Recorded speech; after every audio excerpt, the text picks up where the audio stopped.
আপনারা দেখছেন news frontline Bangla digital media, সত্য খবর, সঠিক দৃষ্টিকোণ।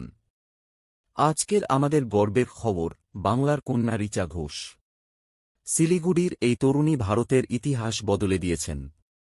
2025 সালের মহিলা ক্রিকেট বিশ্বকাপে তাঁর অনবদ্য পারফরম্যান্সে ভারত প্রথমবারের মতো বিশ্বকাপ জয় করেছে।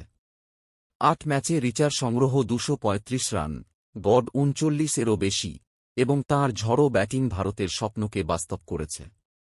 রাজ্য সরকার ঘোষণা করেছে, শিলিগুড়িতে প্রায় 27 একর জমিতে তৈরি হবে এক আন্তর্জাতিক মানের ক্রিকেট স্টেডিয়াম, যার নাম হবে রিচা ঘোষ স্টেডিয়াম।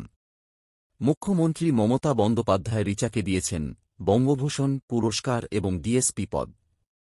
পাশাপাশি রাজ্য সরকার তাঁকে নগদ পুরস্কারও প্রদান করেছে।